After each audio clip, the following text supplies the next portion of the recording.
Assalamualaikum warahmatullahi wabarakatuh. Waalaikumsalam warahmatullahi wabarakatuh. Pagi anak-anak. Baik. Gimana kabar kalian? Baik. Alhamdulillah. Baik.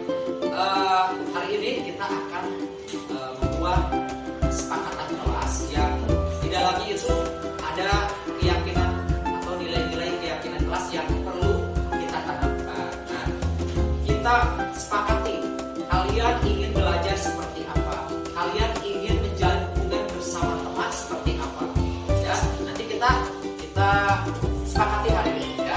Nah, untuk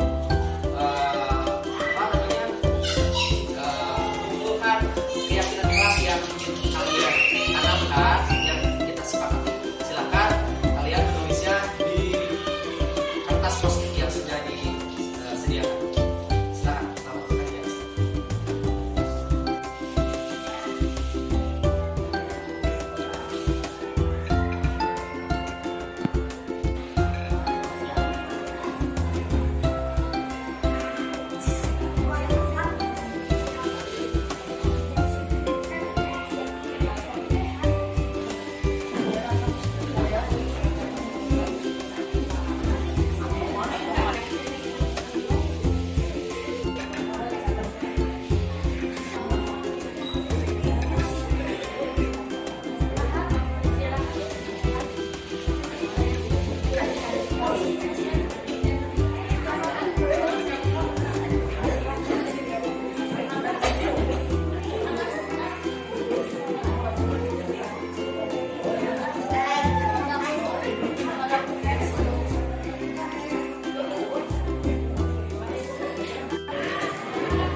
Assalamualaikum warahmatullahi wabarakatuh. Yang terhormat Bapak Kepala Sekolah SDN Cikoneng 1, yang kami hormati calon guru penggerak angkatan 7, dan yang kami hormati Bapak Ibu guru SDN Cikoneng 1. Puji dan syukur marilah kita panjatkan kepada Allah Subhanahu wa taala yang telah melimpahkan rahmat dan karunia-Nya kepada kita semua, sehingga pada hari ini, Senin 9 Januari 2023, kita dapat bertatap muka dalam keadaan sehat walafiat. Sholawat serta salam semoga tercurah limpahkan kepada junjungan alam Nabi besar Muhammad Sallallahu Alaihi Wasallam, kepada para keluarganya, sahabatnya, dan kita selaku umatnya, mudah-mudahan mendapatkan syafaat di yaumil akhir. Amin ya rabbal alamin.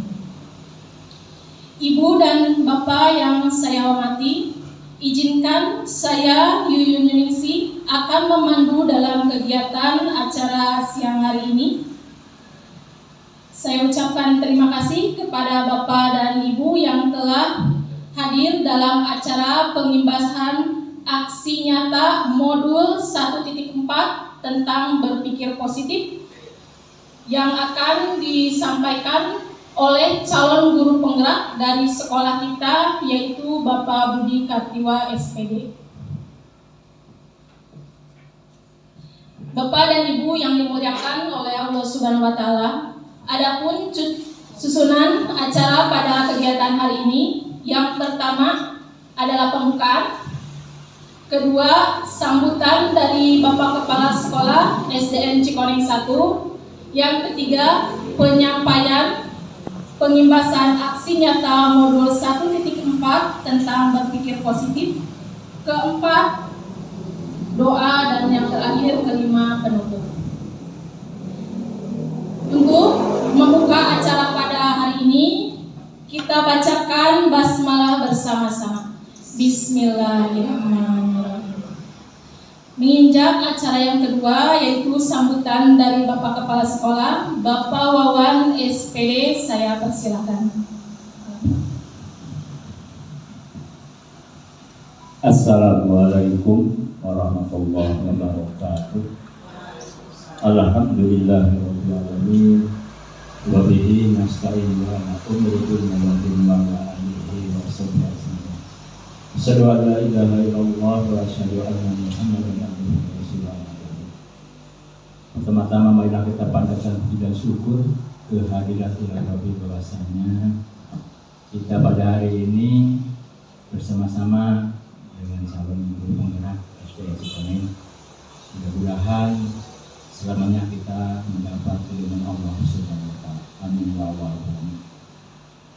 Bapak dan Ibu yang saya hormati, sebagaimana sudah maklum bahwa di SDN Cikoneng 1 ini ada salah seorang guru yang menempuh calon guru penggerak, di mana pada hari ini beliau akan melaksanakan kegiatan pengimbasan aksi nyata tentang modul 1.4 yaitu budaya positif. Mudah-mudahan dalam kegiatan ini khususnya Pak Budi bisa secara langsung mengimbaskan apa-apa yang telah diperolehnya, apa-apa yang telah disampaikannya, apa-apa yang telah diterimanya khususnya pada kita. Mudah-mudahan beliau dapat melaksanakannya dengan baik. Juga kepada Bapak dan Ibu, khususnya Bapak Ibu yang masih muda, Pak Budi sebagai calon guru penggerak gelombang ke-7. Nah, sekarang ada pendaftaran ataupun ada kesempatan lagi, yaitu untuk gelombang yang ke-9. Nah, untuk itu saya atas nama kelas sekolah SDN Cikoneng mendukung atau memberi dukungan kepada Bapak dan Ibu yang ingin berminat mengikuti jejak Pak Budi untuk mendaftarkan sebagai calon guru penggerak gelombang ke-9. Mudah-mudahan sekali lagi apa-apa yang telah dirintis oleh Pak Budi menjadi motivasi, menjadi dorongan khususnya bagi Bapak dan Ibu yang masih muda. Lagi saya mengharap kepada yang berminat, bahkan Bapak mendukung sepenuhnya, silahkan ikuti untuk mengikuti jejak beliau. Mudah-mudahan dari SDN Cikoneng ini banyak peserta-peserta calon guru penggerak. Intinya sebagai cikal bakal sebagai calon guru penggerak ini sekaligus membawa kebaikan, membawa kemajuan khususnya bagi SDN Cikoneng, umumnya bagi dunia pendidikan. Lagi ucapkan pada Pak Budi selamat melaksanakan pengimbasan aksi nyata modul 1.4 budaya positif. Itulah yang kami dapat sampaikan. Lagi selamat bekerja. Billahi taufiq wal hidayah. Assalamualaikum warahmatullahi wabarakatuh. Terima kasih kepada Bapak Kepala Sekolah yang telah menyampaikan sambutannya. Bapak dan Ibu, kita menginjak pada acara pokok atau acara inti, yaitu penyampaian dari pengimbasan aksi nyata modul 1.4 tentang budaya positif yang akan disampaikan oleh Bapak Budi Kartiwa SPD sebagai calon guru penggerak angkatan 7 Kabupaten Sumedang. Saya persilakan.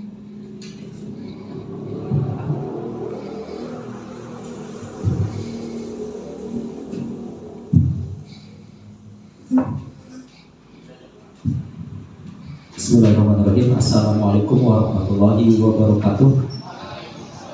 Ya, sampurasun. Alhamdulillah, Bapak dan Ibu, pertama-tama saya mengucapkan terima kasih kepada Bapak dan Ibu yang telah hadir memenuhi undangan kami dalam kegiatan hari ini, yaitu pengimbasan aksi nyata modul 1.4 tentang budaya positif ya. Perkenalkan saya Budi Kartiwa, merupakan CGP Angkatan 7 dari Kabupaten Sumedang dan dengan berunit kerja di SD Negeri Cikoneng 1. Bapak dan Ibu, kegiatan yang saya lakukan ini adalah salah satu tugas untuk memenuhi tugas penilaian CGP ini. Salah satu rangkaian dari penilaian atau pendidikan guru penggerak Angkatan 7. Dalam sesi berbagi ini tentunya ada dua cara yang harus bisa dilakukan. Berbagi ini bisa dilakukan dengan cara daring, Zoom, ya. Ada juga dengan cara luring seperti ini. Saya berpikir waktunya kapan? Kemari Ibu memintanya. Jadi mudah-mudahan hari ini adalah waktu yang tepat. Saya meminta waktu Bapak dan Ibu untuk hadir dan mengikuti kegiatan berbagi terkait dengan aksi nyata. Ini hanya berbagi, saya bukan menggurui, bukan mengajari ya, Bu Hanif. Kita bersama-sama untuk berbagi ataupun juga berbagi pengalaman kaitannya dengan budaya positif ya. Baik Bapak dan Ibu, saya akan memulai. Nah, seperti yang telah Bapak Ibu ketahui, salah seorang tokoh pendidikan kita yang bernama Bapak Ki Hajar Dewantara, beliau banyak berperan sekali dalam dunia pendidikan pada zaman kolonial hingga pada saat ini gitu ya. Berbagai pemikiran atau filosofi yang beliau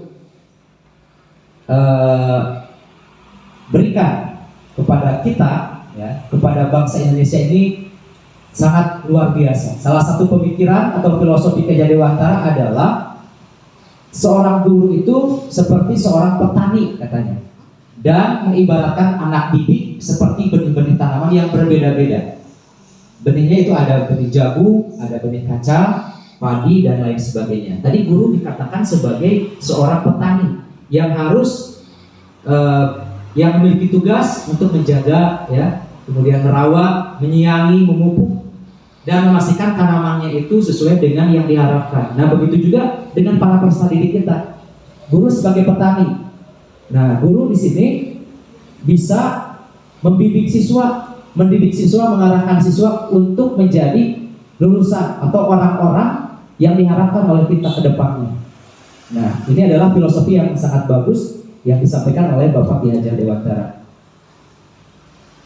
Nah, ada 3 buah pertanyaan pemantik Bapak dan Ibu.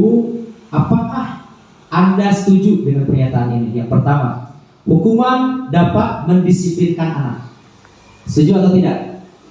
Hukuman dapat mendisiplinkan anak. Kedua, pemberian hukuman dengan hal positif seperti membaca atau membersihkan halaman sekolah dapat meningkatkan disiplin anak. Dihukum tapi dengan kegiatan yang positif, gitu ya. Dan yang ketiga, memberi penghargaan dapat meningkatkan motivasi belajar anak. Setuju atau tidak? Ada yang setuju, ada yang tidak mungkin ya. Oke, nanti. Baik, Bapak dan Ibu, untuk modul 1.4 ini kita akan berbagi topik-topik ya dalam eksplorasi konsep. Yang pertama adalah disiplin disiplin positif dan nilai-nilai kebajikan universal. Ada disiplin, ada disiplin positif. Apa bedanya? Mengapa kan disiplin itu positif? Kenapa di sini dikatakan disiplin positif? Tentu ada perbedaan.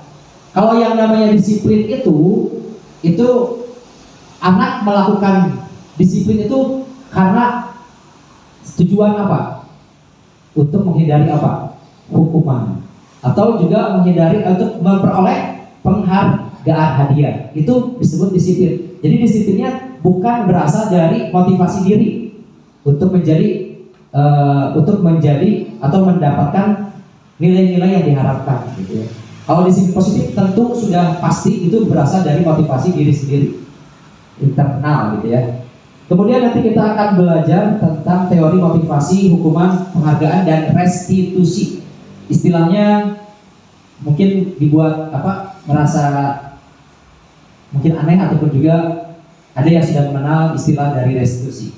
Kemudian yang ketiga ada keyakinan kelas. Kemudian kita akan berbagi tentang kebutuhan dasar manusia. Kebutuhan dasar manusia itu seperti apa dan dunia berkualitas. Nah, di sini yang kelima ada restitusi. Dalam restitusi ini kita akan belajar 5 posisi kontrol. Ketika anak didik kita melakukan kesalahan di dalam kelas ataupun di sekolah, Bapak dan Ibu bisa menggunakan kegiatan restitusi dengan dengan 5 posisi kontrol yang bisa dipilih dan mana yang terbaik gitu ya. Kemudian yang keenam ada kegiatan restitusi. Dalam melakukan restitusi tentunya ada langkah-langkahnya yang disebut dengan segitiga restitusi. Kita kenali lebih dekat lagi. Kita mulai untuk pembelajaran 2.1 yaitu disiplin positif dan nilai-nilai kebajikan universal. Baik, ada sebuah kegiatan Bapak dan Ibu, ada kegiatan, ada A dan B di sini. Anda dan teman Anda, sebaku-sebaku saja. Nah, kita ibaratkan begini Bu, melakukan kegiatan, Anda menyobek secari kertas kecil, ya, kemudian menuliskan sebuah benda atau sesuatu yang sangat berharga untuk Anda. Nah, kemudian catat atau ditulis dalam secari kertas tersebut. Nah, salah satu tangan Anda kemudian menggenggam secari kertas tersebut dengan segala daya, dengan kekuatan Anda sendiri, dengan sebuah kepalan tangan. Nah, kemudian setelah itu teman sebelahnya, teman Anda mencoba dengan sekuat tenaga untuk membujuk agar teman Anda membukakan apa yang menjadi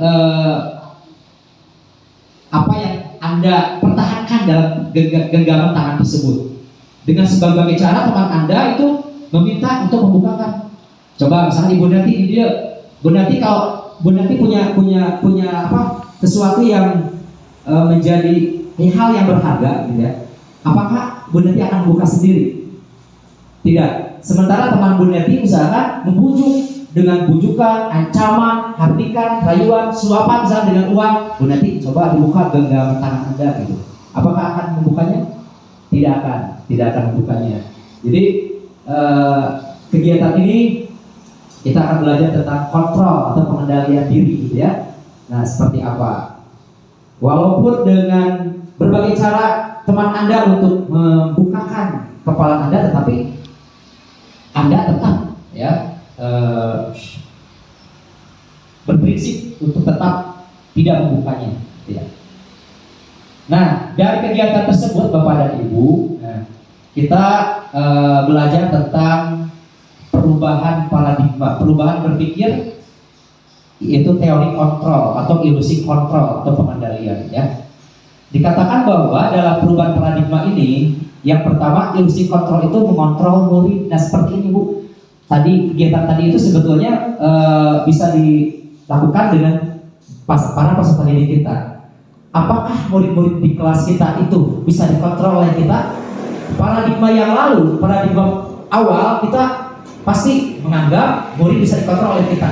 Ternyata menurut teori kontrol ini, siswa itu tidak bisa dikontrol oleh guru. Jadi mereka memiliki pandangan sendiri-sendiri, punya pendapat sendiri-sendiri. Tidak bisa kita memaksa, kamu seperti ini, kamu harus seperti itu, gitu ya. Jadi anak diberikan kebebasan, gitu ya. Kemudian yang kedua, ilusi bahwa kritik dan membuat orang merasa bersalah dan menguatkan karakter. Kita mengkritik kepada anak yang bersalah. Kamu itu selalu datang terlambat misalnya, seperti itu. Mengkritik, kita mengkritik pada anak tanpa memberikan tuntunan ataupun juga bantuan untuk agar anak berubah, tidak mengulang kembali apa yang telah dibuat oleh siswa tersebut. Jadi tentunya ketika kita memberikan kritik kepada anak, tentunya harus diikuti dengan membantu dan menguatkan karakter anak-anak kita ya. Kemudian ilusi bahwa semua penguatan positif efektif dan bermanfaat. Kemudian ilusi bahwa orang dewasa memiliki hak untuk memaksa. Jadi kita sebagai guru tentunya tidak boleh memaksa anak menurut perubahan paradigma teori kontrol ini. Jadi ada perubahan ya, perubahan berpikir dari yang tadi misalnya anak bisa dikontrol oleh kita, ternyata dalam perubahan paradigma ini dalam teori kontrol ini tidak seperti itu. Jadi anak juga mampu mengendalikan diri tanpa dikontrol oleh orang lain seperti itu. Nah, Bapak dan Ibu, berikutnya ada perubahan paradigma yang dulu dikatakan stimulus respon, sekarang teori kontrol. Ada perbedaan. Siapa sesungguhnya yang memiliki kontrol pada paradigma stimulus respon? Di sini ada perbedaan ya. Kita mencoba mengubah orang agar berpandangan sama dengan kita. Ini adalah paradigma stimulus respon, rangsangan dan tanggapan. Ya, sementara di teori kontrol kita berusaha memahami pandangan orang lain tentang dunia. Jadi beranggapan bahwa orang lain itu memiliki perbedaan yang tentu berbeda dengan kita. Jadi tidak bisa kita paksakan gitu ya. Kemudian untuk stimulus respon, perilaku buruk dilihat sebagai suatu kesalahan. Sementara di teori kontrol semua perilaku itu memiliki tujuan. Kemudian di stimulus respon, orang lain bisa mengontrol saya dan saya juga bisa mengontrol orang lain. Sementara pada teori kontrol hanya Anda sendiri yang bisa mengontrol diri Anda. Seperti tadi kepala itu ya. Kehendak sendiri itu yang bisa mengendalikan hanya diri sendiri, bukan orang lain. Begitu juga dengan siswa. Ya. Itu perbedaan antara stimulus respon dengan teori kontrol. Kemudian di stimulus respon, pemaksaan ada pada waktu bujukan gagal. Kita membujuk kepada siswa karena dibujuk ke kenging wae, orang dipaksa kamu harus seperti ini gitu ya. Ternyata di teori kontrol ini tentunya diperlukan kolaborasi dan kesepakatan menciptakan pilihan-pilihan baru. Nanti dibahas dalam restitusi nanti ya. Kemudian di stimulus respon ada model berpikir menang kalah. Gitu. Maksudnya ketika anak melakukan kesalahan, kemudian kita mencarikan solusi dengan anak, tetapi karena kita memaksa anak untuk memperbaiki kesalahannya, tetapi misalkan anak tidak merasa senang dengan apa yang kita paksakan.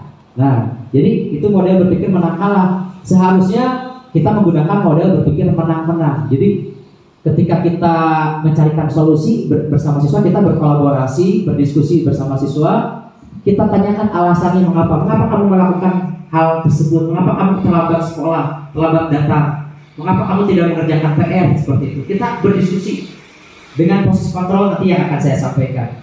Dengan boleh kita tanyakan alasan, tentu anak melakukan kesalahan tentu ada tujuannya. Kita tanya mengapa kamu berbuat seperti itu.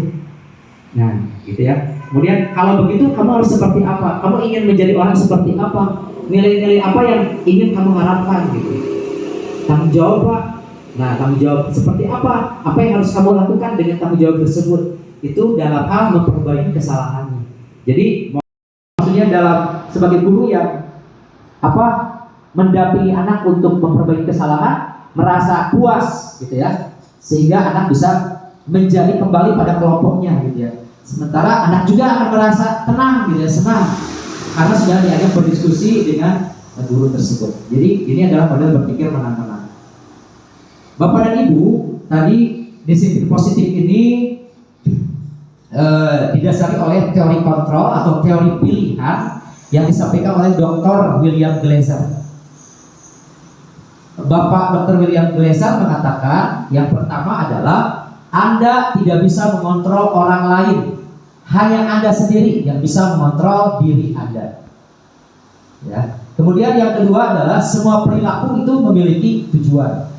Tentunya anak melakukan kesalahan tentu didasari oleh motivasi atau tujuan-tujuan tadi yang disampaikan. Motivasinya apa? Nanti kita bahas. Kemudian ada model berpikir menang-menang yang merupakan teori kontrol dari Dr. William Glasser. Kemudian kolaborasi dan konsensus menciptakan pilihan-pilihan baru. Kemudian yang keempat di sini realitas kebutuhan kita berbeda. Kita berusaha memahami pandangan orang lain tentang dunia. Setiap orang memiliki gambaran yang berbeda. Nah, ini dikaitkan dengan 5 kebutuhan dasar manusia ya. Kita kembali kepada makna disiplin Bapak dan Ibu. belajar kontrol diri dengan menggali potensi kita agar tercapai tujuan mulia, yaitu sesuatu menjadi seseorang yang kita inginkan berdasarkan nilai-nilai yang kita hargai. Ini adalah makna dari disiplin, ya. Maka disiplin itu untuk mencapai tujuan yang sesuai dengan nilai-nilai. Apalagi sekarang kurikulum Merdeka, nilai-nilai yang kita tanamkan kepada para peserta didik adalah sesuai dengan profil pelajar Pancasila. Salah satunya di sini kita menanamkan disiplin positif yang nanti arahannya kita ke budaya positif nanti, ya. Kemudian semua perilaku manusia itu memiliki tujuan, didasari dengan teori motivasi. Ada motivasi ekstrinsik yang itu berasal dari luar diri kita, dan ada motivasi intrinsik berasal dari dalam diri sendiri. Contohnya apa kalau yang termasuk motivasi ekstrinsik, ya? Yang pertama adalah motivasi untuk menghindari hukuman, seperti tadi yang saya sampaikan. Anak mengerjakan tugas itu tujuannya apa? Karena salah satunya adalah menghindari hukuman, siap dihukum ke guru, gitu ya, siap dihukum ke guru. Jadi anak melakukan yang diperintah oleh guru. Coba bersihkan kelas itu, karena siap dihukum, jadi anak melakukan. Ada efeknya tidak nanti? Setelah anak melakukan kegiatan mereka melakukan kegiatan yang diperintah oleh guru, tetapi nanti setelah berakhir mungkin nanti ada efek dari hukuman yang kita berikan, gitu ya. Kemudian yang kedua, untuk mendapatkan imbalan penghargaan. Biasanya kelas 1, kelas bawah, kelas sedang atau TK mungkin, ya. Coba kerjakan tugas ini, nanti ibu akan memberikan permen, nanti ibu akan memberikan hadiah, atau akan ibu berikan simbol-simbol bintang, gitu ya. Nah, seperti itu. Anak akan melakukan kegiatan tersebut, akan mengerjakan tugas itu, tapi karena ada embel-embel penghargaan, jadi anak akan merasa, wah, saya betul, motivasinya bakal muncul, gitu ya. Tetapi ketika terus-menerus diberikan, itu akan berefek yang tidak baik, gitu ya. Anak akan melakukan tugas itu, mengerjakan tugas itu hanya mengharapkan penghargaan. Dan seperti halnya juga ini sebetulnya Bapak dan Ibu, pemberian hadiah kepada peringkat, gitu ya, 1, 2, 3 sampai dengan 6 misalnya, itu tentunya juga sedikitnya ada memberikan kecemburuan bagi anak yang lainnya, menurut teori kontrol ini, gitu ya. Jadi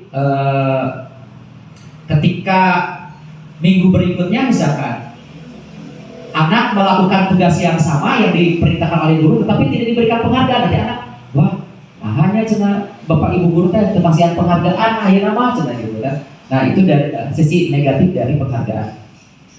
Nah, kemudian untuk motivasi intrinsik itu berasal dari diri kita sendiri, ya. Kita ingin menjadi orang seperti apa? Nilai-nilai apa yang ingin kita tanamkan, yang ingin kita raih? Misalnya ingin mendapatkan atau ingin saya melakukan tugas ini untuk atau sebagai bentuk tanggung jawab saya sebagai pelajar. Jadi bukan karena hukuman, bukan karena paksaan, atau bukan karena penghargaan, tapi betul-betul berasal dari diri kita sendiri, gitu ya. Saya ingin disiplin, saya ingin menjadi orang yang bertanggung jawab. Nah, itu berarti muncul dari diri sendiri, bukan dari faktor luar yang mempengaruhi dirinya. Kemudian Bapak dan Ibu, tadi disampaikan ada 5 posisi kontrol ketika anak melakukan kesalahan. Kita bisa, dan mungkin ini pasti Bapak dan Ibu sudah melakukan kelima jenis posisi kontrol ketika anak melakukan kesalahan. Ini perlu sekali Bu diterapkan. Yang pertama, posisi kontrol sebagai penghukum. Pernah tidak Bapak Ibu menghukum anak-anak? Bapak Dil pernah? Pernah. Memberikan hukuman. Hukumannya apa Bapak Dil? Contohnya, anak melakukan kesalahan apa? Tidak mengerjakan tugas. Jadi hukuman yang diberikan apa? Piketnya ditambah. Oke, itu hukumannya, ya. Bapak dan Ibu, nanti kita akan mengenal antara hukuman dan konsekuensi. Ada perbedaan hukuman dan konsekuensi. Yang pertama, posisi kontrol penghukum dulu. Ketika anak melakukan kesalahan, tidak atau melanggar peraturan sekolah, peraturan kelas, bapak ibu akan menghukumnya. Misalnya terlambat datang, karena kamu terlambat, sekarang kamu berlari di lapangan sebanyak 5 keliling, itu hukuman, gitu ya. Kemudian kita sebagai guru yang berada dalam posisi kontrol, biasanya nada berbicara pun lebih keras, kemudian ditandai dengan gestur melotot, tunjuk gitu. Itu dalam posisi kontrol sebagai penghukum bapak ibu. Pernah deh? Berarti pernah deh? Waduh. Dulu pernah ya, betul ya, pernah. Kemudian posisi kontrol sebagai pembuat rasa bersalah guru. Kemudian ada siswa yang bersalah, kita berdiskusi, kita menanyakan kepada siswa tentang permasalahan yang dihadapinya dengan nada-nada bicara yang lembut, dengan yang lirih gitu ya, dengan yang memelas. Contohnya seperti begini. Nah, kamu sudah melakukan kesalahan, kamu tidak mengerjakan PR gitu ya. Kamu membuat ibu kecewa, membuat bapak kecewa gitu ya. Itu kan membuat rasa bersalah kepada anak. Nah, pernah tidak? Pernah. Belum pernah apa dia ya? Ada yang pernah, ada yang belum. Itu membuat rasa bersalah. Jadi anaknya jadi merasa bersalah dengan apa yang dilakukannya gitu ya. Yang ketiga, nah, posisi kontrol sebagai teman, kita berperan sebagai teman anak-anak kita. Jadi bebaturan lah gimana sebagai sahabat. Dengan candaan, dengan gurauan, dengan santai akrab. Kamu teh terlambat wae sakulah teh kenapa gitu ya. Kita sambil ngobrol tapi berikan pemahaman bimbingan untuk menyelesaikan atau memperbaiki permasalahan tersebut gitu ya, sebagai teman. Tapi tolong juga di sini di posisi sebagai teman ada batas-batasnya juga antara guru dengan siswa gitu ya. Yang keempat, pemantau. Berarti kita mengawasi apa yang dilakukan oleh peserta didik kita. Itu pemantau. Kita melihat gerak-gerik siswa. Bapak lihat tadi kamu gitu ya, kamu tidak mendengarkan penjelasan Bapak ketika kegiatan belajar di kelas. Nah, gitu ya. Kita ada pemantau gitu ya. Kita mengamati apa yang diperbuat oleh siswa. Nah, yang kelima adalah posisi manajer. Nah, manajer ini kita menjadi istilahnya menjadi manajer pemimpin ya dalam ketika siswa melakukan kesalahan. Nanti dengan posisi manajer ini kita menyelesaikan permasalahan dengan menggunakan segitiga restitusi ya. Ada menstabilkan identitas, ada validasi kebutuhan, dan yang ketiga menanyakan keyakinan. Kemarin ada tugas aksi nyata. Kemarin saya dibantu oleh Bu Karin untuk membuat aksi nyata penerapan 5 posisi kontrol ini. Saya mengambil manajer ya. Ada 2 contoh kasus yang saya terapkan ya. Kemudian saya perbaiki dengan posisi kontrol manajer. Ada videonya ya. Bapak dan Ibu, kita beralih kepada 5 kebutuhan dasar manusia. Tadi peserta didik kita melakukan kesalahan, tentunya didasari dengan tujuan atau kebutuhan dasar. Mengapa anak-anak melakukan kesalahan? Tentunya salah satunya karena ada salah satu kebutuhan yang tidak terpenuhi. Kebutuhan apa saja? Yang pertama adalah bertahan hidup, survival ya, bertahan hidup. Itu adalah kebutuhan dasar kita sebagai manusia, bertahan hidup. Kemudian ada kebutuhan dasar penguasaan. Anak juga di kelas mempunyai kebutuhan merasa saya memiliki kemampuan untuk atau dalam hal bidang tertentu gitu kan. Saya memiliki kemampuan masing-masing gitu ya. Itu penguasaan. Jadi perlu dihargai juga kebutuhan bagi dia. Kemudian ada kebutuhan kasih sayang dan rasa diterima oleh guru gitu ya. Kemudian ada kebutuhan kesenangan dan kebebasan. Bapak dan Ibu, kita mengenal disiplin itu berasal dari kata atau dari bahasa Latin yaitu disiplina yang artinya belajar. Disiplin itu berasal dari bahasa Latin yang artinya belajar, Bapak dan Ibu. Makna asal dari kata ini berkonotasi dengan disiplin dari murid-murid Socrates dan Plato. Disiplin membuat orang menggali potensinya menuju sebuah tujuan, apa yang dia hargai, gitu ya, nilai-nilai yang ingin mereka capai. Namun dalam budaya kita di sini dikatakan makna kata disiplin telah berubah menjadi sesuatu yang dilakukan seseorang pada orang lain untuk mendapat kepatuhan.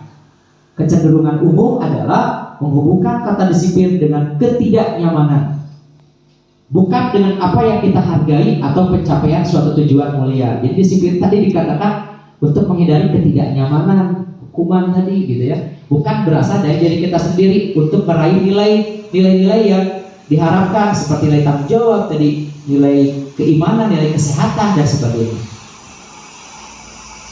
Bapak dan Ibu, berikut adalah nilai-nilai kebajikan universal.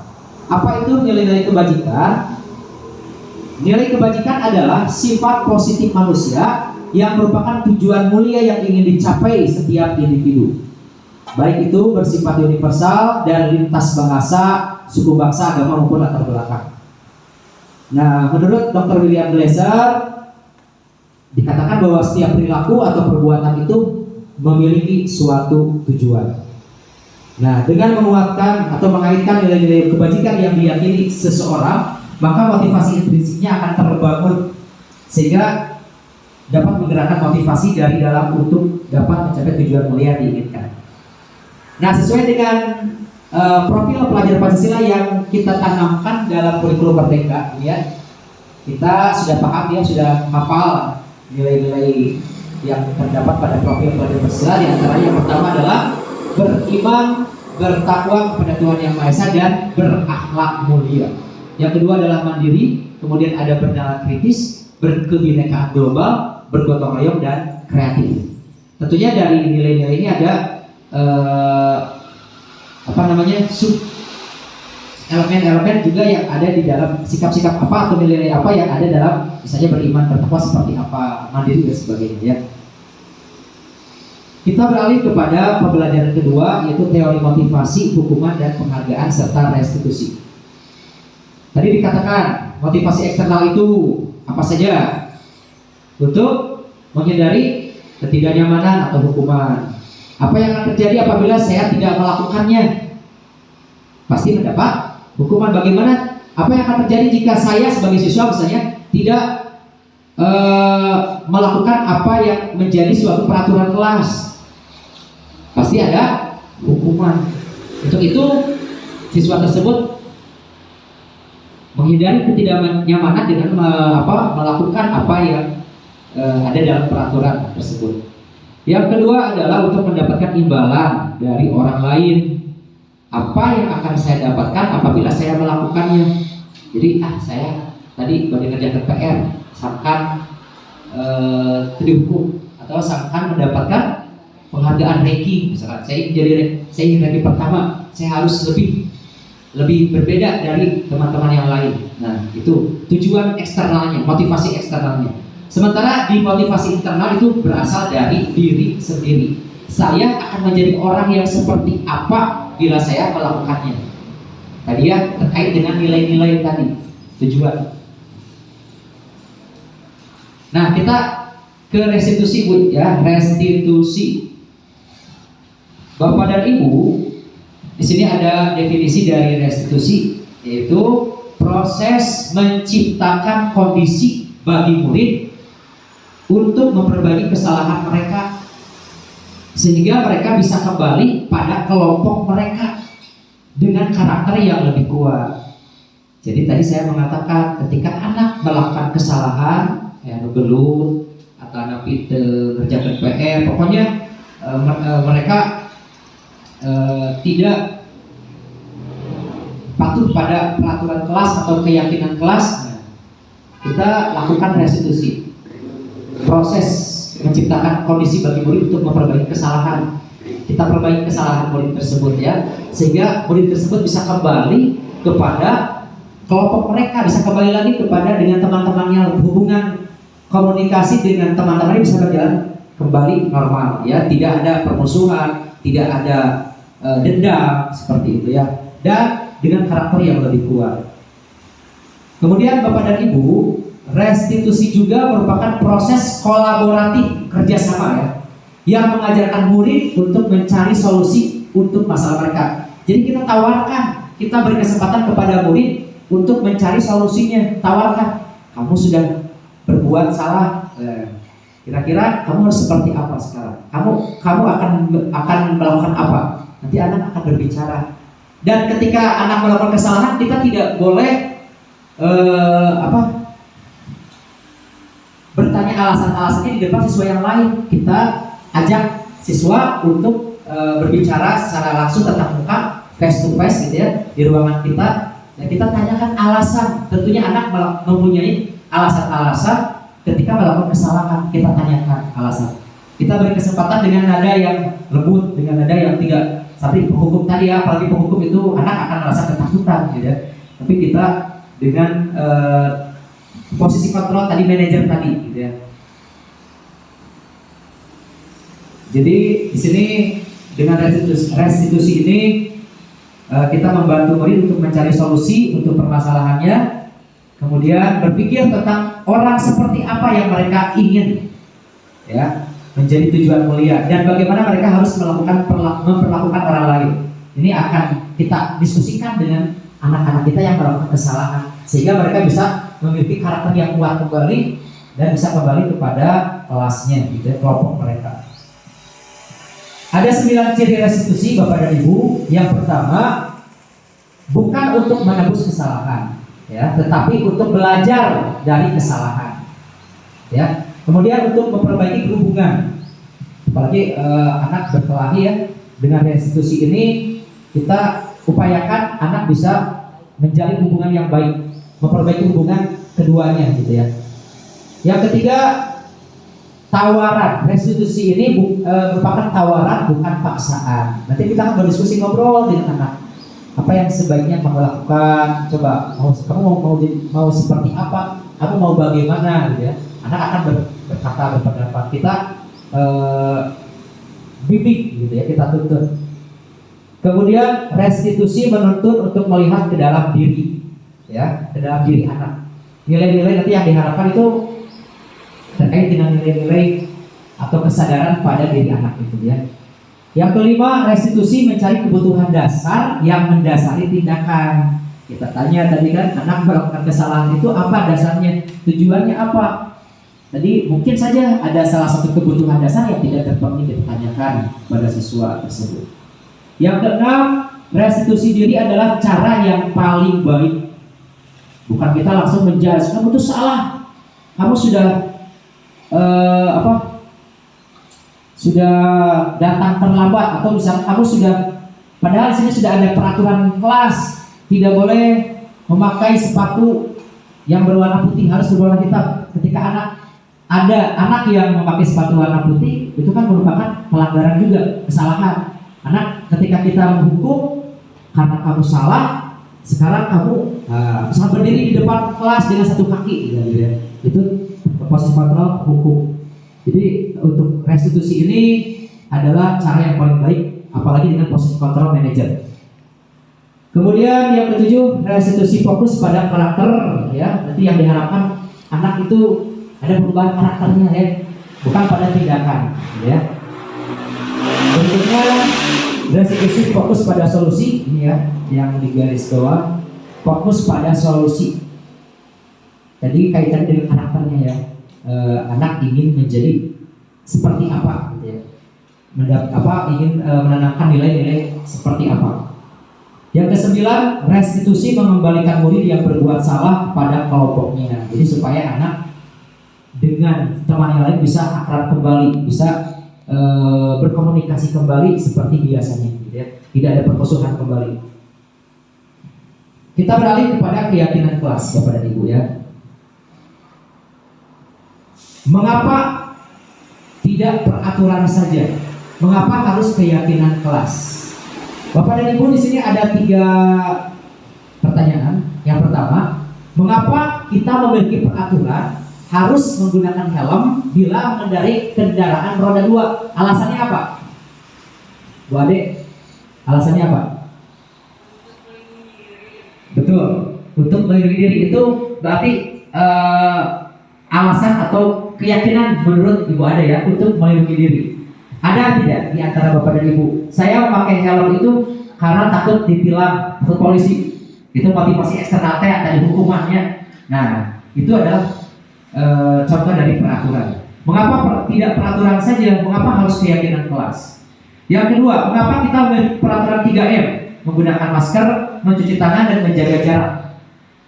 Kalau kita fokus pada keyakinan ya, berarti tujuannya adalah kepada nilai-nilai tadi. Nilai berarti tadi keselamatan, betul ya. Kemudian nilai kesehatan. Berarti kalau kita menjaga diri dengan melakukan peraturan 3M, menggunakan masker, mencuci tangan, itu tujuannya untuk keselamatan, kesehatan, bukan karena perintah dari orang lain, gitu ya. Yang ketiga, mengapa kita memiliki peraturan harus datang tepat waktu pada saat mengikuti pelatihan atau ketika Bapak dan Ibu datang ke sekolah? Saya ingin mendapat ujian dari teman-teman saya bahwa saya Pak Detawana misalkan, atau saya ingin mendapatkan anak-anak misalkan datang tepat waktu ke sekolah karena takut dihukum atau ingin mendapatkan penghargaan dari guru. Wah, kamu hebat sekali, nah gitu ya. Itu seperti itu. Jadi motivasi eksternal. Kalau yang namanya disiplin positif tadi, kita melakukan atau datang tepat waktu itu untuk apa? Suatu keyakinan, yaitu kedisiplinan tadi ya. Tujuannya ke sana, pada nilai-nilainya. Jadi untuk mendukung motivasi intrinsik, kembali ke nilai-nilai atau keyakinan-keyakinan lebih menggerakkan seseorang dibandingkan mengikuti serangkaian peraturan-peraturan. Bapak dan Ibu, nah ini yang perlu kita terapkan di kelas, Bu. Kita sepakati ya, ada keyakinan kelas, lebih kepada keyakinan kelas, bukan kepada peraturan kelas tadi. Kalau peraturan itu biasanya berisi tentang larangan-larangan atau perintah-perintah ya yang harus dilakukan oleh siswa, dan apabila anak melanggar akan mendapatkan hukuman. Tetapi kalau keyakinan kelas yang dibangun dari kesepakatan siswa bersama guru, gitu ya, itu akan lebih bebas, gitu ya, lebih enak, lebih tenang, karena ini dibangun oleh kesepakatan anak-anak kita. Nah, apa itu keyakinan kelas, Bapak dan Ibu? Keyakinan kelas adalah sekumpulan nilai-nilai yang menjadi panduan perilaku kelas yang disepakati dan dilaksanakan oleh seluruh kelas. Ciri-cirinya seperti apa? Bapak dan Ibu, kita nanti bisa membuat di kelas masing-masing. Yang pertama, keyakinan dibuat oleh siswa dan guru. Bukan hanya siswa saja, tapi dipandu oleh guru juga. Anak-anak, kalian ingin belajar seperti apa di kelas ini? Gitu ya. Anak-anak, kalian ingin seperti apa? Ingin berkomunikasi, ingin menjalin hubungan seperti apa dengan teman-teman? Gitu ya. Nanti kita berikan setiap anak itu pendapatnya masing-masing. Kalaupun anak tidak berani berbicara, kita gunakan teknik menulis ya, misalkan di post-it yang tadi yang saya lakukan juga ya, untuk membuat keyakinan kelas. Nanti ada kegiatan di fotonya ya. Nah, kemudian keyakinan kelas dijadikan pedoman perilaku dalam kelas. Anak berperilaku di dalam kelas itu berdasarkan pada keyakinan kelas yang telah dibuatnya. Ketika tidak dilakukan, nanti suatu saat anak tidak melakukan keyakinan kelas tersebut, kita anak berikan konsekuensinya apa, gitu ya. Kemudian berupa pernyataan yang universal, keyakinan kelas dibuat dalam bentuk kalimat positif, berbeda dengan peraturan tadi, dilarang, tidak boleh, ya. Itu peraturan. Kalau keyakinan kelas dibuat dalam kalimat positif, misalnya anak membuat keyakinan kelas, kami siswa yang memiliki rasa saling menghargai dan saling menghormati antar sesama. Perilakunya seperti apa? Karena tadi dasarnya nilai-nilai saling menghormati, berarti anak harus menghormati temannya di kelas, baik itu tidak dalam bentuk misalkan tidak berkelahi, gitu kan, tidak membuli dan sebagainya. Jadi keyakinan kelas itu tujuannya ke nilai-nilainya, ya. saling menghormati, saling menghargai, ya, disiplin. Kemudian tidak terlalu banyak sehingga mudah diingat oleh siswa, ya. Bersedia meninjau kembali keyakinan kelas dari waktu ke waktu. Nah, Bapak dan Ibu, tadi topik kita yaitu tentang budaya positif. Tujuan kita untuk mewujudkan budaya positif itu dibangun awalnya itu dari peraturan kelas. Berarti kita harus berkolaborasi Bapak dan Ibu guru, kita berdiskusi tentang peraturan kelas. Yang namanya peraturan kelas itu harus sama tentunya di kelas kita. Jangan sampai di kelas A mah ketat, di kelas B longgar, Pak. Nah, di kelas A mah gini, sedangkan di sini begini. Nah, anak akan membandingkan. Jadi peraturan kelas harus sama. Tingkat kepatuhannya juga harus sama, ya. Nah, untuk keyakinan kelas boleh di sini berbeda. Tergantung kepada kesepakatan kelas masing-masing. Keyakinan kelasnya silakan. Anak berikan kebebasan untuk berpikir, untuk berpendapat. Kamu ingin menjadi seorang seperti apa? Kamu ingin menjadi siswa seperti apa? Kamu ingin belajar seperti apa? Silakan berikan kebebasan anak dalam berpendapat, mewujudkan keyakinan kelas. Nah, kemudian dengan keyakinan kelas yang disepakati, kemudian anak akan melakukannya, menerapkannya dalam kehidupan sehari-hari di kelas atau di sekolah. Misalnya yang tadinya misalkan ya ada kesepakatan misalkan saling menghormati, saling menghargai gitu kan. Anak dalam kita tinjau, kita pantau begitu ya. Oh, alhamdulillah sekarang sampai saat ini anak tidak ada yang berkelahi, anak tidak ada yang berbicara kasar gitu ya. Nah, berarti keyakinan kelas itu dilaksanakan gitu ya. Dan ketika keyakinan kelas dilaksanakan akan berpengaruh terhadap lingkungan sekolah yang positif, dan pada akhirnya akan menciptakan atau mewujudkan budaya positif seperti itu ya. Nah, Bapak dan Ibu, di sini ada sebuah pernyataan yang mana yang merupakan keyakinan kelas. Mengapa? Di sini ada kesepakatan kelas dari TK Dharma Wanita Persatuan 1 ya. Datang tepat waktu mengucapkan salam. Ini kesepakatan kelas yang disepakati oleh siswa dan gurunya. Kemudian menjaga kebersihan sekolah, berdoa sebelum dan sesudah kegiatan, aktif dalam pembelajaran. Kemudian ada lagi di sini, kami guru dan murid yang saling menyayangi. Kami murid yang semangat belajar. Kami murid yang peduli dengan teman-teman. Di antara kalimat-kalimat ini yang merupakan keyakinan kelas yang mana? Yang kiri atau kanan? Yang A ya, A, B, C ini ya. Karena dibangun oleh nilai-nilai tadi ya, kesepakatan untuk menanamkan nilai-nilai tujuannya gitu ya, itu dalam keyakinan kelas gitu. Kalau ini bentuk perilakunya seperti itu. Nah, Bapak dan Ibu, kesepakatan kelas yang dibangun di kelas saya, kelas 6B, diantaranya yang pertama adalah bekerja sama menjaga kebersihan kelas dan halaman kelas. Jadi ada keyakinan kelas yaitu mewujudkan nilai kebersamaan, nilai tanggung jawab juga di sini. Kemudian ada keyakinan kelas saling menghargai, menghormati dan tolong menolong sesama teman. Yang ketiga, bekerja sama, saling membantu dan bergotong royong. Dalam hal apapun nanti Bapak dan Ibu perilakunya seperti apa, yang penting anak tujuannya untuk mencapai nilai-nilai ini, kebersamaan, bekerja sama, bergotong royong, tentunya dalam hal yang positif. Semangat belajar, bersikap sopan dan menghormati guru, bersikap jujur, bersikap tenang ketika pembelajaran sedang berlangsung. Nah, ini adalah keyakinan kelas yang dibangun di kelas 6B. Nah, ini hasil anak-anak ya. Kita karena anak-anak sulit untuk berbicara gitu ya, kita beri kesempatan anak untuk menulis berpikirnya ya, buah pikirannya untuk menuangkan gagasannya dalam sebuah tulisan. Ya, kemudian kita tempel. Nah, jadi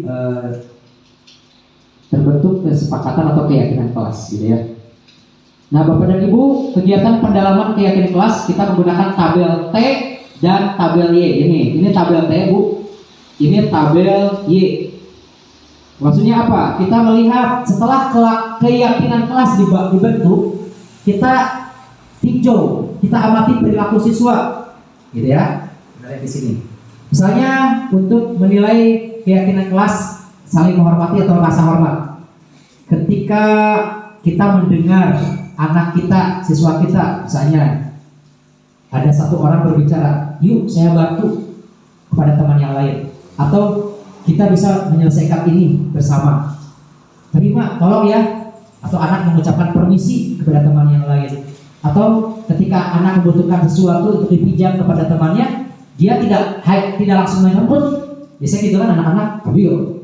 Padahal ketika kita membentuk keyakinan kelas, kemudian kita mendengar anak meminjam sesuatu dengan ucapan atau kalimat, boleh saya pinjam? Nah, itu sudah berhasil untuk keyakinan kelasnya, begitu ya. Atau nanti akan segera saya kembalikan. Gimana? Anak-anak biasanya ambil, tidak dirawat apa yang dipinjamnya, tidak bertanggung jawab dengan apa yang dipinjamnya. Tidak seperti itu. Kita harapkan anak bisa berperilaku sesuai dengan keyakinan kelasnya yang sudah dibentuk ya. Itu yang terdengar ucapan-ucapan atau kalimat yang dikeluarkan oleh siswa. Kemudian rasa atau perilaku hormat itu juga kita bisa lihat dari perilaku siswa. Misalnya anak berempati terhadap perasaan orang lain. Ada siswa yang terlihat murung di kelas, kemudian anak, kamu kenapa gitu ya, tanyakan. Kemudian kita merasakan apa yang dirasakan oleh teman kita. Misalnya tidak punya uang jajan, ibu saya tidak memberikan uang jajan, jadi murung gitu ya. Kalau misalnya anak itu memiliki kesadaran gitu ya, memiliki kesadaran yang baik, memiliki dari rasa empati yang baik, mungkin akan membantu ya, memberikan sedikit uang jajan gitu ya, sampai sana. Bapak dan Ibu mungkin ini memang ini teori ya, teori, tapi karena tokoh-tokoh ataupun juga penulis dari modul ini sudah melakukan penelitian, berarti sudah berhasil. Nah, kemudian kita bagikan kepada guru-guru untuk diterapkan di sekolah atau di kelas kita. Tidak semudah membalikan telapak tangan ya Bapak dan Ibu, kita perlu usaha upaya yang sangat keras kita untuk membentuk keyakinan kelas ini.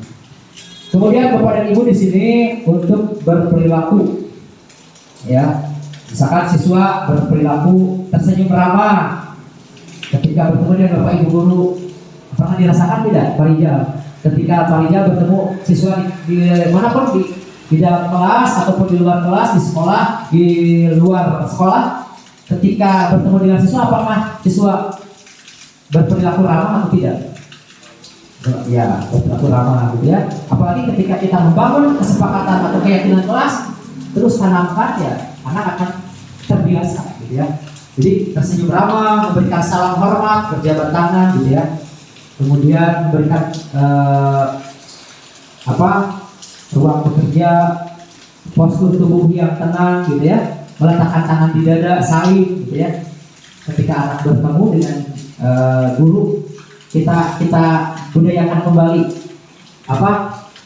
saling bersalaman gitu dengan guru gitu ya. Bukan hanya kepada guru kelasnya, tapi guru yang lain yang tidak mengajar di kelas itu juga, pokoknya kepada setiap orang, setiap guru yang ada di sekolah. Nah, Bapak dan Ibu, tadi kita sudah sedikit membedakan antara peraturan dengan keyakinan kelas. Peraturan, contohnya adalah selalu kembalikan buku ke tempatnya. Kalau yang namanya keyakinan kelas, ini tadi tujuan utamanya adalah nilai-nilai. Nah, dengan peraturan ini, yang nilai yang diharapkan oleh siswa adalah tanggung jawab. Oke ya. Yang kedua, jadi ketika anak tidak mengembalikan buku ke tempatnya, berarti anak belum memiliki rasa tanggung jawab. Kamu sudah melanggar keyakinan kelas yang kita bangun. Nah, kira-kira apa yang harus kamu lakukan untuk memperbaikinya? Gitu. Ya Bu, Pak, saya meminta maaf. Gitu ya, jangan lupa ketika anak melakukan kesalahan, ajarkan untuk selalu meminta maaf, gitu ya. Kemudian anak diberi kesempatan untuk memperbaiki apa yang menjadi kesalahannya. serta peraturan berikutnya. Dilarang mengganggu orang lain ketika belajar, silih sigel atau silih towel atau ngarebut dan sebagainya. Jadi mengganggu konsentrasi belajar. Nah, dalam keyakinan kelas yang dibangun adalah nilai menghormati orang lain. Kemudian hadir di sekolah 15 menit sebelum pembelajaran dimulai. Nilai keyakinan kelasnya adalah menghormati orang lain, berkomitmen. Kemudian di sini dilarang menggunakan narkoba, kekerasan, gitu ya. Nilai yang dibangun adalah keselamatan, kesehatan, ya. Gunakan masker. Nilai yang dibangun adalah kesehatan dan keselamatan. Kemudian jangan berlari di kelas atau koridor. Keyakinan kelas yang dibangun adalah keselamatan dan keamanan. Jadi kita lebih kepada keyakinan kelas, pada nilai-nilai yang diharapkan tertanam dalam diri siswa. Ini ya, jadi sudah. Bapak dan Ibu, tadi penghargaan dan hukuman ini tentunya berdampak juga ya. Salah satunya dikatakan bahwa penghargaan menurunkan kualitas katanya. Kemudian penghargaan mematikan kreativitas. Yang tadinya anak memiliki motivasi diri untuk ya mengerjakan tugas itu karena memang suatu hal kedisiplinan gitu ya. Tetapi karena ada penghargaan dari guru, jadi kreativitasnya itu tidak penuh gitu ya. Anak akan berkreativitas hanya karena penghargaan gitu.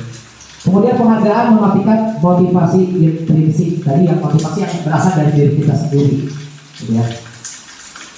Nah, ada pertanyaan, Ibu Yayat mencatat 100 kali di dalam buku kalimat saya tidak akan terlambat lagi karena terlambat ke sekolah. Ini disebut hukuman atau konsekuensi?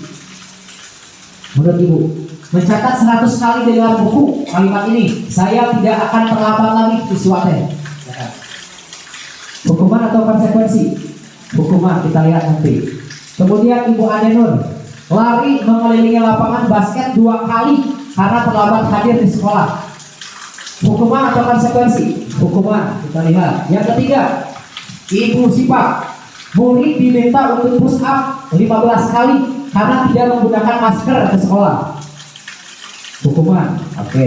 Yang keempat, Pak Fadil, menggantikan kertas tugas teman yang telah dicoret-coret oleh dirinya. Hukuman atau konsekuensi?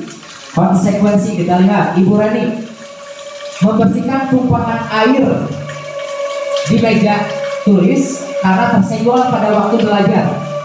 Konsekuensi, kita lihat. Ibu Sipa, Ibu Gita, murid disuruh untuk tidak mengenakan sepatu seharian di sekolah karena tidak mengenakan sepatu hitam. Hukuman atau konsekuensi? Hukuman. Ibu Nati, lari mengelilingi lapangan basket 2 kali karena terlambat 10 menit untuk pelajaran PJOK. Konsekuensi. Kita lihat jawabannya. Jadi betul semua ya. Nah, berarti Bapak Ibu sudah melihat mana itu hukuman, mana itu konsekuensi. Luar biasa, tepuk tangan dulu untuk Bapak dan Ibu.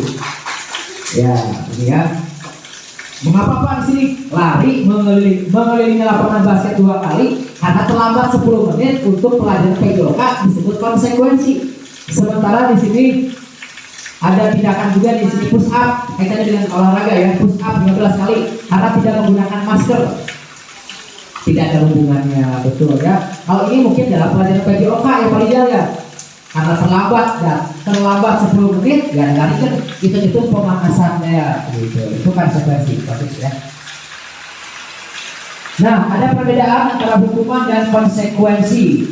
Yang namanya hukuman di sini itu adalah sesuatu yang menyakitkan, harus terjadi pada siswa. Push up, lari, itu menyakitkan, harus terjadi pada siswa. Kalau konsekuensi itu sesuatu harus terjadi, tapi ada kaitannya gitu ya, ada kaitannya. Ini konsekuensi juga harus dibangun oleh siswa sendiri, jangan ditentukan oleh guru, gitu ya. Nah, kamu sudah melakukan misalnya tidak kamu terlambat datang ke kelas, terlambat sekolah, terlambat datang. Kamu harus apa yang harus kamu lakukan? Konsekuensinya apa? Misalnya apa Bu? Bukan berikan hukuman, tapi konsekuensi. Apa contohnya? Kalau terlambat datang, misalnya apa? Apakah menunggu di luar? Salah, itu kan hukuman juga ya. Apa kira-kira konsekuensi positifnya apa? Bu Hani mungkin menambah jam pelajaran di akhir ya, karena terlambat untuk menggantinya yaitu dengan penambahan jam pelajaran. Bagus ya, terima kasih Bu Hani. Nah, itu ada konsekuensi. Kemudian yang namanya hukuman membuat anak sakit, baik itu fisik maupun hati. Ada kaitan di sini ya, anak merasa marah, merasa bersalah, dipermalukan, apalagi dihukum itu di depan teman-teman itu akan membekas Bu. Hukuman itu akan bekas sampai kapanpun, gitu ya. Merasa tidak dihargai. Tapi kalau konsekuensi ini membuat anak merasa tidak nyaman, tapi dalam jangka waktu pendek, gitu ya. Kemudian anak akan kehilangan haknya, dibuat tidak nyaman, diasingkan oleh teman-teman yang lain, tapi sementara waktu, gitu ya. Kemudian hukuman ini adalah merupakan paksaan. Guru kamu harus ini, anak melakukan. Tetapi untuk konsekuensi ini tadi ada stimulus tanggapan.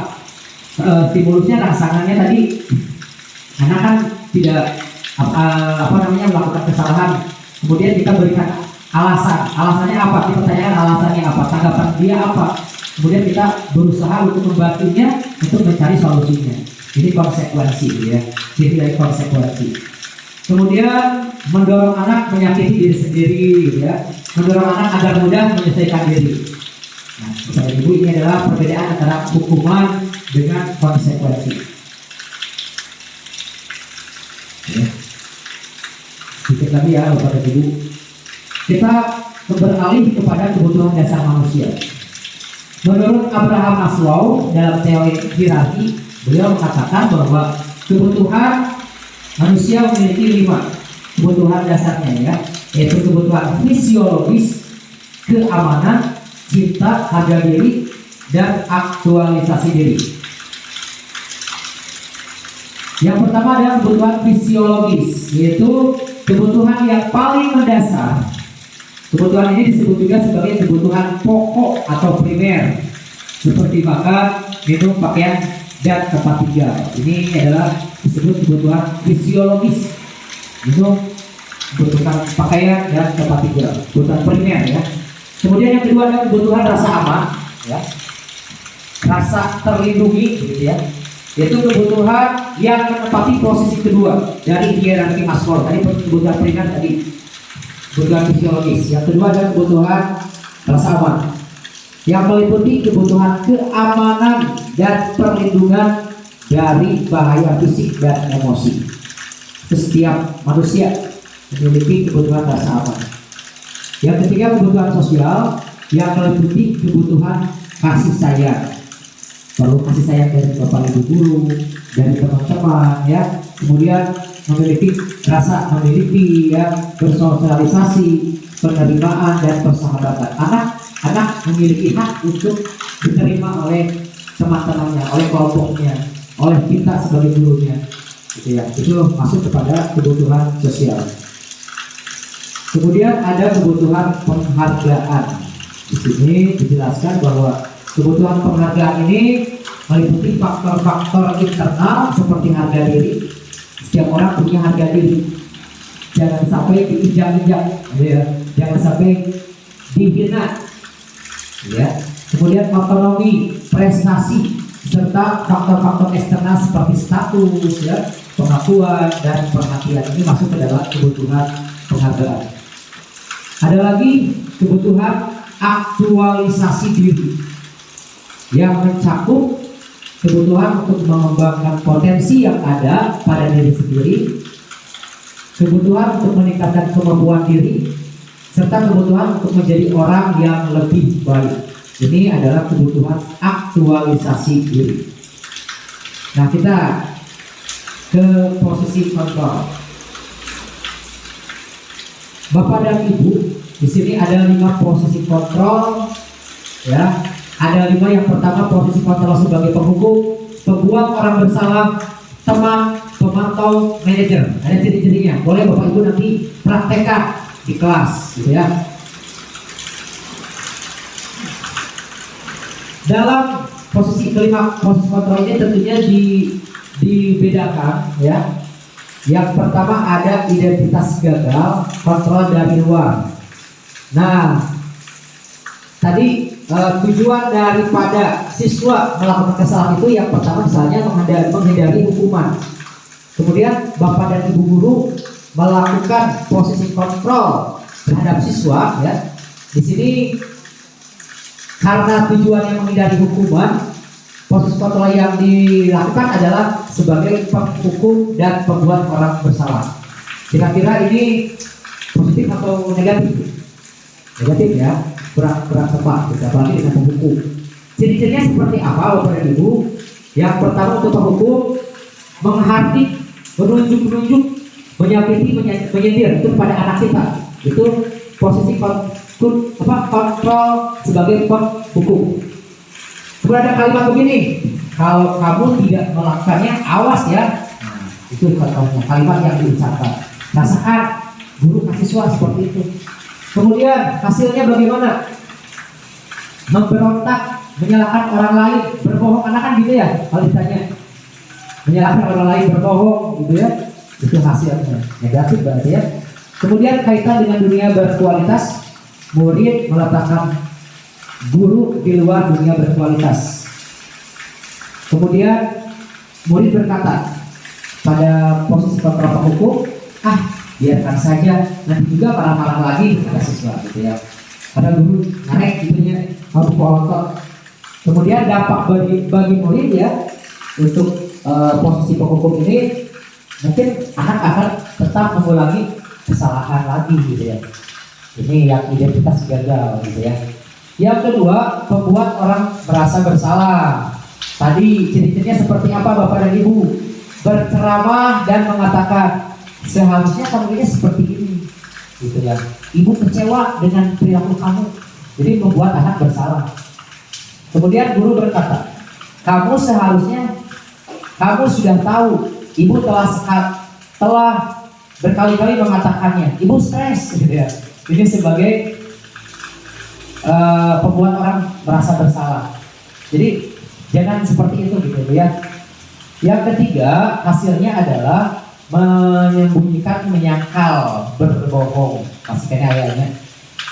Terus murid berkata, maafkan saya, dengan membuat orang bersalah. Dan murid berkata, maafkan saya, jadi sudah mengakui kesalahannya di sini. Kemudian dampak pada murid merasa rendah diri di sini. Ini dalam identitas gagal pada Ibu.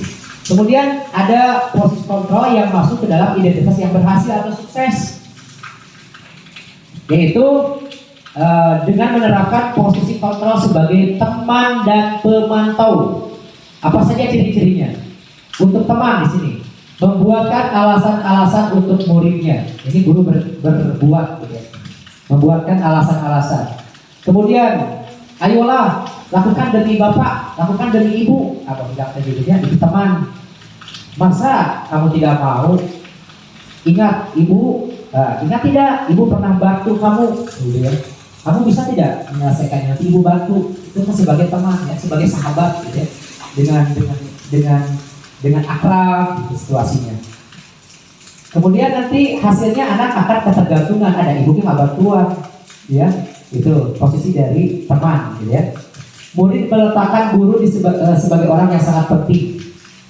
Kemudian saya pikir bapak atau ibu teman saya ternyata begitu. Ini apa ya, sebagai teman ya. Kemudian dampak pada gurunya adalah lemah, tidak mandiri, tergantung kepada gurunya. Ini negatif, dampak negatif dari proses kontrol sebagai teman. Sekarang untuk pemantau, menghitung dan mengukur, tadi mengamati apa perilaku siswa, apa peraturannya, gitu ya. Menyesuaikan diri bila diawasi. Anak-anak kan kalau diawasi oleh gurunya, itu Pak Budi mengalihkan. Jadi di sana mereka akan menyesuaikan diri karena dipantau, merasa terpantau gitu ya. Kemudian dampaknya di sini menitik beratkan pada sanksi atau hadiah untuk dirinya, itu pemantau.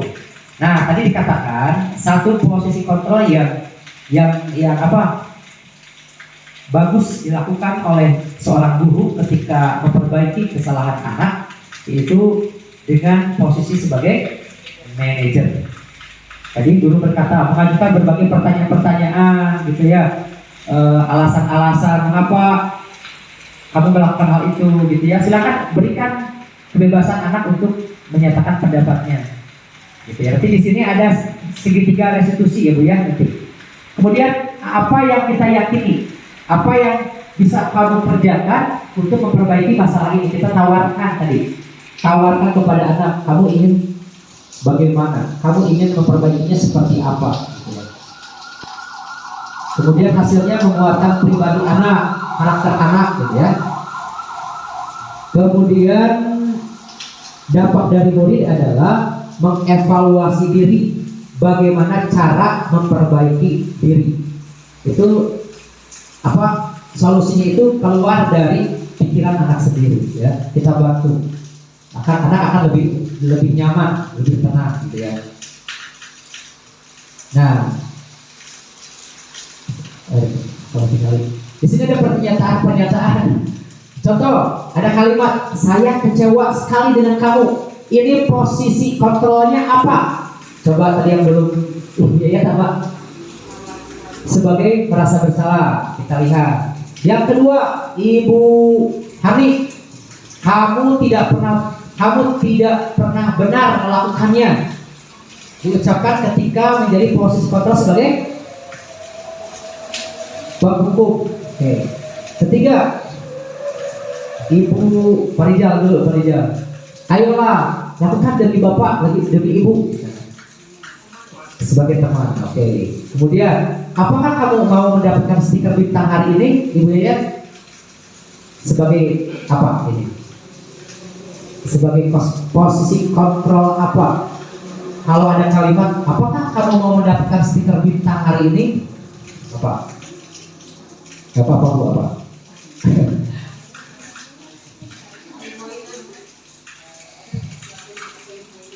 Ada yang bisa Bu Yun? Nanti Bu Yun menarik kesimpulan. Memantau, kita lihat nanti ya. Terus, bagaimana kamu bisa menyelesaikan masalah ini? Manajer, kamu selalu yang paling terakhir. Begitu. Memantau, kita lihat jawabannya. Ada yang salah tidak? Kamu selalu yang paling terakhir gitu ya, penghukum gitu ya. Jadi manajer tadi betul, pemantau tadi betul Bu. Bu Yaya tadi ya. Ya, stiker bintang gitu ya, pemantau. Ya, tapi sudah paham ya, alhamdulillah. Nah, ini terakhir ya. Segitiga restitusi. Tadi kita akan menerapkan posisi kontrol manajer Bu, Bapak dan Ibu. Ada 3 langkah yang bisa Bapak Ibu lakukan untuk melaksanakan segitiga restitusi. Tadi restitusi itu apa? Proses bagus. Proses menciptakan kondisi yang baru untuk melakukan perbaikan terhadap kesalahan peserta didik kita, siswa kita ya. Ada 3 langkah Bapak dan Ibu. Ketika kita berdiskusi anak, kita panggil ya. Kamu sudah berkelahi, bertengkar, kita panggil dalam ruangan kelas kita, dua-duanya gitu ya. Kita gunakan 3 langkah ini Bu. Yang pertama adalah menstabilkan identitas dulu Bu. Baru anak-anak kita buat anak tenang dulu. Hampir selalu dulu dengan nafsu gitu ya. Kita tenang anak, tenang. Coba tenangkan dulu diri kalian. Itu menstabilkan identitas gitu ya. Nah, kita juga sampaikan kepada anak kita, pada yang membuat kesalahan itu. Kita berkata, setiap orang pasti melakukan kesalahan. Betul tidak? Betul, anak-anak. Bapak sadari juga, Bapak juga pernah melakukan kesalahan. Kalian juga sekarang melakukan kesalahan. Semua orang pernah melakukan kesalahan. Itu dalam langkah menstabilkan identitas. Atau kalimat, kamu bukan satu-satunya yang pernah melakukan ini. Nah, kita sampaikan dengan kalimat yang tenang gitu ya, dengan lembut seperti itu, jangan membuat anak takut gitu ya. Itu menstabilkan identitas. Yang kedua ada langkah validasi kebutuhan, Bu. Validasi kebutuhan apa saja yang dilakukan? Contoh kalimatnya begini. Kamu tentu punya alasan mengapa melakukan itu. Nah, di sini tahapannya. Bapak setelah anak-anak merasa tenang gitu ya, kita tanyakan kepada anak. Nah, anak-anak, kamu tadi melakukan apa? Anak akan langsung menjawab. Nah, kira-kira apa alasan kamu melakukan itu? Kenapa kamu berkelahi? Jadi Pak, si itu nyebutan kolot atau nyebutan gendut ke Abdi. Nah, Abdi kan nyeri hati Pak. Boleh silakan anak menyampaikan apa yang menjadi alasan kenapa anak berbuat seperti itu gitu ya. Jadi alasannya kita terima gitu. Silakan berbicara, berikan kesempatan. Kemudian adakah cara yang lebih efektif untuk mendapatkan apa yang kamu butuhkan? Di sini apakah kamu merasa sakit hati gitu ya, dibully atau itu? Apakah dengan cara ini? Apakah ada cara lain selain melakukan hal ini misalkan? Kita berdiskusi saja dengan anak-anak, kita ngobrol gitu ya. Nah, ini ada dalam tahap validasi kebutuhan. Yang terakhir di langkah ketiga di sini adalah menanyakan keyakinan Bapak dan Ibu ya. Keyakinan tadi berkaitan dengan nilai-nilai, gitu ya. Nilai-nilai apa yang telah kita sepakati. Apalagi kita membuat keyakinan kelas yang sudah dibangun kesepakatan antara siswa dan guru. Kamu berbuat seperti ini, kamu sudah keluar dari keyakinan kelas yang kita ciptakan, yang kita wujudkan. Nah, gitu ya. Sementara coba kamu ingat tidak misalkan keyakinan kelas apa yang kita bangun waktu itu? Karena kalau ingat Bapak saling menghormati dan menghargai bersama teman. Apa kan? Paham. Nah, sekarang kamu melakukan hal itu berarti sudah saling menghormati atau belum? Belum Pak. Nah, kita bangun kembali keyakinan kelasnya, gitu ya, sesuai keyakinan yang disepakati. Boleh kita tanyakan, kamu ingin menjadi orang seperti apa? Pak, saya ingin menjadi orang yang sukses Pak. Kalau sukses, apakah perlu berkelahi? Pak, saya ingin jadi orang disiplin. Nah, gitu ya. Kita tanyakan nilai-nilai yang ingin diharapkan oleh anak-anak. Kemudian untuk meraih itu, apa yang seharusnya dilakukan oleh anak? Nah, kalau kamu ingin sukses, kalau kamu ingin disiplin, kamu harus bagaimana? Gitu, tanyakan. Anak akan bercerita, mengeluarkan pendapatnya. Gitu ya. Paham tidak Bu? Nah, kagambarkannya bisa Bapak diterapkan di sini ya. Jadi ada 3 langkah ya dalam segitiga restitusi. Yang pertama adalah menstabilkan identitas, yang kedua validasi kebutuhan, dan yang ketiga adalah menanyakan keyakinan. Jadi kita tidak langsung menghukum, menjudge, apalagi menjudge anak gitu ya. Kita seperti itulah. Manajer TA-nya posisinya manajer Bu, terus paham langkah-langkahnya ya. Nah, ini contoh kalimat-kalimatnya Bu ya. Guru berkata berbuat salah itu hal yang manusiawi, anak-anak, tidak apa-apa gitu ya. Terus gitu ya, kita pasti bisa menyelesaikan permasalahan ini. Ini diskusi dengan siswa kita. Kalau kamu menyalahkan dirimu sendiri terus menerus, apakah kamu bersikap baik pada dirimu sendiri? Gitu. Ini sebuah contoh-contoh kalimat yang bisa disampaikan kepada anak. Gitu ya. Bapak Ibu tidak tertarik untuk mencari tahu siapa yang benar di antara kalian, gitu ya. Siapa yang salah di antara kalian. Bapak dan Ibu lebih tertarik untuk menyelesaikan masalahnya, gitu ya. Kemudian membantu siswa mengenali kebutuhan yang ingin dipenuhinya tadi kan, dasarnya apa. Guru berkata, kamu bisa saja kan melakukan hal yang lebih buruk, tapi kamu tidak melakukannya. Kamu pasti punya alasan mengapa melakukannya. Jangan tanya-tanyakan ya. Apa yang penting bagi kamu? Nah, ini adalah contoh pertanyaan yang bisa membantu anak memenuhi kebutuhan. Mengapa anak melakukan kesalahan itu?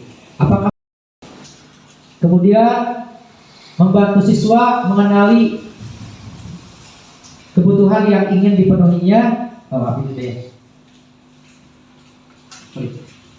melihat kesalahannya dihubungkan dengan norma sosial dan nilai-nilai yang mendasari manusia berinteraksi dengan orang lain.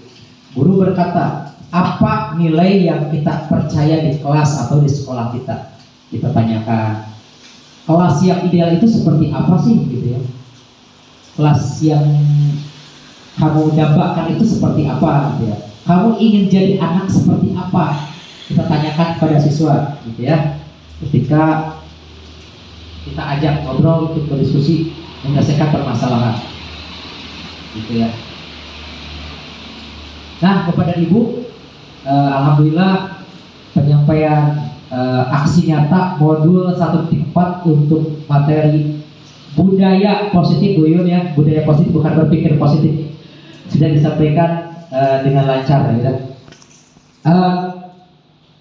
Itu saja yang dapat saya sampaikan. Mohon maaf apabila ada kekurangan.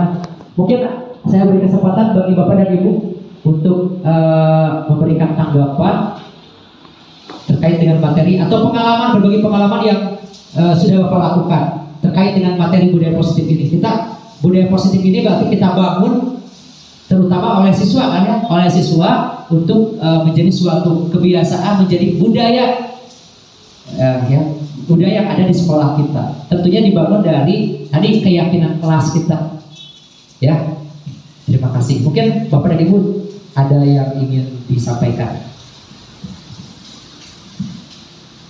atau berbagi. Dia sepertinya mau berbicara. Berbagi pengalaman, Bu, boleh di sini. Ini bukan menggurui atau apa ya. Kita berbagi karena ini salah satu tugas yang harus saya penuhi, Bu.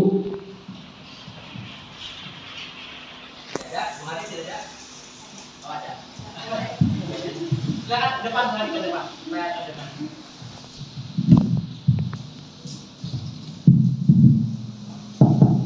Bismillahirrahmanirrahim. Assalamualaikum warahmatullahi wabarakatuh. Yang pertama saya ucapkan terima kasih banyak-banyaknya kepada Pak Budi, karena ini benar-benar menjadi ilmu dan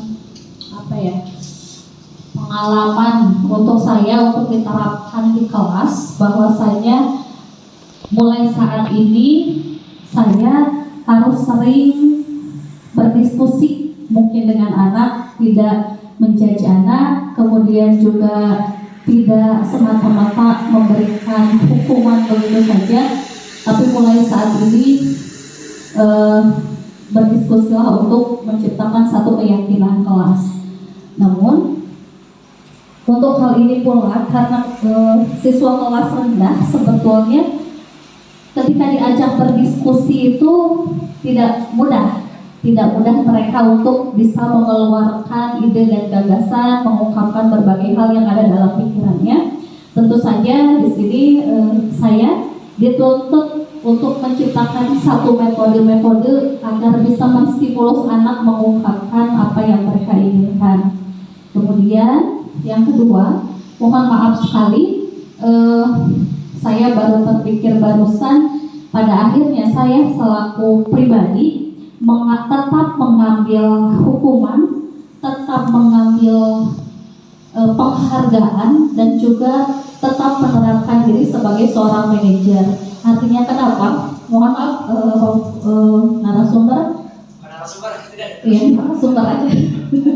Dalam artian dalam kita sebagai insan manusia, gitu ya, kita masih diberikan satu petunjuk dalam peraturan hidup kita, bahwasanya kita melakukan sesuatu pasti ada hukumannya. Maksudnya manusia yang berbuat kebaikan diberikan pahala, manusia yang tidak berbuat kebaikan nanti pada akhirnya hukumannya juga ada, sudah disediakan. Maka dari itu saya konsepkan kepada anak-anak, hukuman ada, penghargaan pun ada, dan diajak berpikir pun ada. Konsep secara agama saya pun masih tetap memakai itu.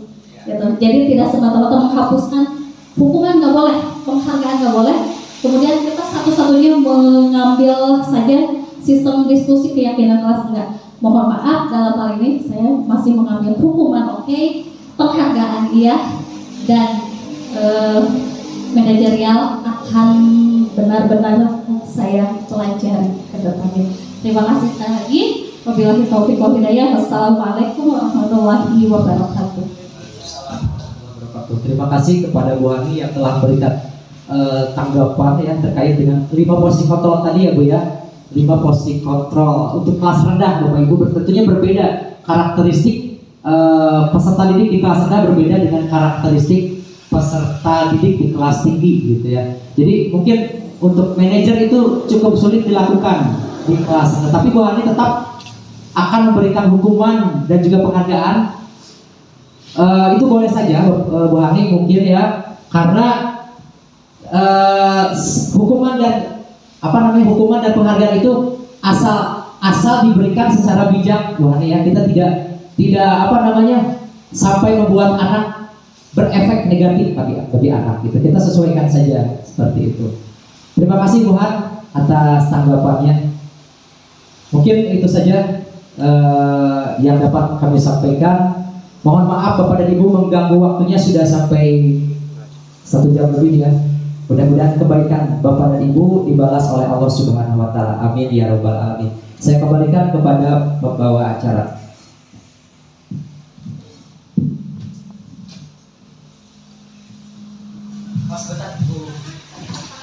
Oke, sebentar. Di sini tadi ya untuk ini keyakinan kelas ya tadi yang kalau di kelas 3 ya Bu Han ya, seperti ini kalau anak di kelas 6 mungkin agak cukup sulit. Oh iya, misalnya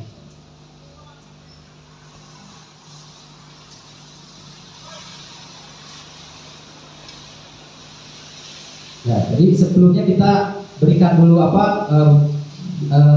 arahan atau juga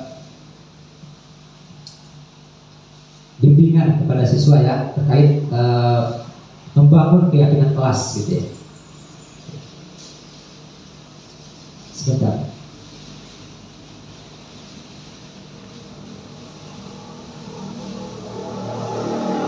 Saya ucapkan terima kasih kepada Bapak Budi Kartiwa SPD yang telah menyampaikan pemaparannya yang sangat bagus. Boleh berikan tepuk tangan. Alhamdulillah Bapak Ibu, acara demi acara telah selesai dilaksanakan. Namun sebelum kita tutup acara hari ini, saya akan memberikan kesimpulan untuk acara hari ini, yaitu untuk menerapkan budaya positif kita harus bangun mulai dari yang dasarnya terlebih dahulu, yaitu mulai dari peraturan kelas, kemudian keyakinan kelas yang berupa nilai-nilai kalimat positif, bukan berupa larangan, yang nantinya akan tercipta lingkungan yang positif dan menjadi budaya positif. Nah, dalam menerapkan peraturan kelas dan keyakinan kelas ini, hendaknya kita menerapkan juga disiplin positif yang berkaitan dengan teori perubahan paradigma kontrol, yang mana bahwasanya kita harus menyadari bahwa tidak bisa mengontrol orang lain, karena setiap orang mempunyai pemikirannya masing-masing. Kemudian semua perilaku memiliki tujuan dan motivasinya. Yang ketiga, gunakanlah model menang-menang, kemudian kolaborasi dengan siswa, menciptakan pilihan yang baru berkaitan dengan restitusi 5 posisi kontrol. Yang pertama ada penghukuman, kedua ada pembuatan rasa bersalah, ketiga teman, keempat pemantauan, dan yang kelima ada manajer. Kemudian kita juga harus menyadari bahwa adanya realita atau kebutuhan dasar manusia, pandangan yang berbeda-beda yang meliputi 5 kebutuhan dasar manusia untuk bertahan hidup: penguasaan, kasih sayang, kesenangan, dan kebebasan. Adapun jika terjadi suatu permasalahan di kelas, hendaknya kita segera lakukan restitusi, yang memperhatikan segi 3 restitusi, di mana langkah pertama kita harus memvalidasi dulu, harus menstabilkan identitas, kemudian memvalidasi, dan yang terakhir menanyakan keyakinan. Bapak Ibu yang saya hormati, marilah kita tutup acara hari ini dengan ucapan hamdalah bersama-sama. Terima kasih atas segala perhatiannya. Saya tutup acara hari ini. Mohon maaf apabila terdapat banyak kesalahan dan kekurangan. Ditutup saja dengan wabillahi taufiq wal hidayah. Wassalamualaikum warahmatullahi wabarakatuh.